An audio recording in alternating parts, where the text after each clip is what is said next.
ఇదిగోరా అల్లుడు ఈ తాడు మీనా మెడలో ఎయ్యి. అత్త మరి దీనికి ముల్లెలా ఏస్తారు? బంగారానికి ఎక్కడన్నా ముల్లేస్తారా? అలాగే వేయరా అని చెప్పేసి వాళ్ళ అత్త అంటూ ఉంటుంది. ఇక మీనా మెడలో అయితే బాలు తాడు అలా ఏస్తాడు. నల్లపూసల ఫంక్షన్ చాలా మంచిగా జరుగుతుంది. ఇంకా ప్రభావతి చాలా కోపంగా చూస్తూ ఉంటుంది. మీనా మాత్రం మెడలో తాళి పడగానే చాలా సంతోషపడుతూ ఉంటుంది.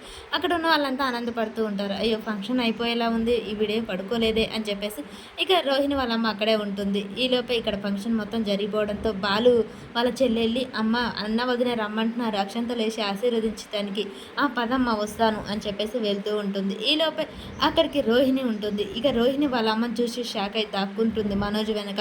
వాళ్ళమ్మ రోహిణిని చూడకుండానే అక్కడికి వెళ్ళి అక్షంతలు అయితే వేసి వస్తూ ఉంటుంది. మనోజ్ ఒకసారిగా రోహిణిని చూస్తాడు. ఏంటి అలా భయపడుతున్నావు అనగానే ఆహా ఏం లేదండి ఏం లేదు అని చెప్పేసి రోహిణి అంటూ ఉంటుంది. రోహిణిని చూసిన వాళ్ళమ్మ ఒక్కసారిగా షాక్ అయి అలాగే చూస్తూ ఉంటుంది.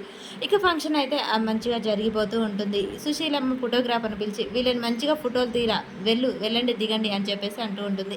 ఇక రోహిణి అయితే వాళ్ళ అమ్మని పక్కకు లాక్కి వెళ్ళి ఏంటమ్మా ఏంటి నేరుగా ఫంక్షన్ హాల్కి వచ్చి నన్ను ఇబ్బంది పెట్టాలని నేను అక్కడి నుంచే వెళ్ళిపోమన్నదిగా ఇక్కడికి ఎందుకు వచ్చావు అసలు నా పెళ్లి జరగటం నీకు ఇష్టం లేదా అనగానే అదేం మాటలమ్మా అలా మాట్లాడతావు నీకంటే ముందు మీ అత్తగారని నాకు తెలియదు కానీ బాలు మీనా మన ఊర్లో పరిచయం అని చెప్పేసి వాళ్ళు ఎలా పరిచయం అయిన సంగతి చెప్తూ ఉంటుంది.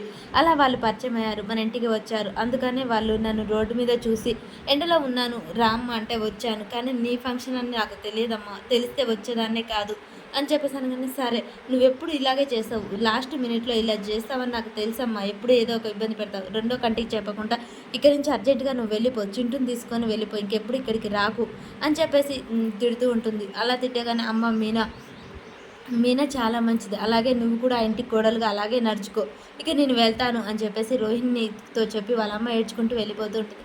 ఇక మీనా అయితే చాలా సంతోషంగా ఫోటోలు దిగుతూ ఉంటుంది. వాళ్ళ చెల్లెలు వాళ్ళందరూ ఫోజులు పెట్టి చూపిస్తుంటే అలా దిగుతూ ఉంటారు. ఇక మీనాని ఎత్తుకొని ఫోటో దిగమని వాళ్ళ తమ్ముడు చెప్తూ ఉంటాడు.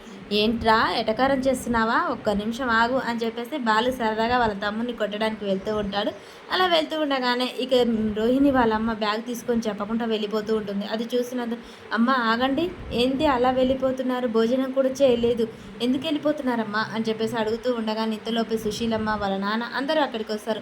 అదేంటమ్మా అలా వెళ్ళిపోతున్నా, ఆ ఫంక్షన్ అయిపోయింది కదమ్మా బస్సుకు లేట్ అవుతుందని వెళ్ళాను, ఇలా ఎండలో మీరు తినకుండా వెళ్తే మాకు ఎంత బాధగా ఉంటుంది, ఇప్పుడు మా పెద్ద కొడుకు ఫంక్షన్ ఉంది అది చూశాక వెళ్తూ లేరండి అని చెప్పేసి అందరూ బలవంతం చేయడంతో ఇక రోహిణి వాళ్ళమ్మ ఏం చెప్పాలనో అర్థం కాక సరే అన్నట్టు తల ఊపుతూ ఉంటుంది. అలా బలవంతంగానైతే బ్యాగ్ తీసుకొని రోహిణి వాళ్ళమ్మ లోనికి తీసుకొని వెళ్తాడు. ఇక రోహిణి చేసేదేం లేక చాలా టెన్షన్ పడుతూ ఉంటుంది. రోహిణి తన గురించి ఎక్కడ బయటపడిపోతుందో అని కంగారు పడుతూ ఉంటుంది. ఇక బలవంతంగానైతే తనని లోనికి తీసుకెళ్తారు. మరి రోహిణి వాళ్ళ అమ్మ గురించి తెలిసి ఎంగేజ్మెంట్ ఆగిపోతుందా?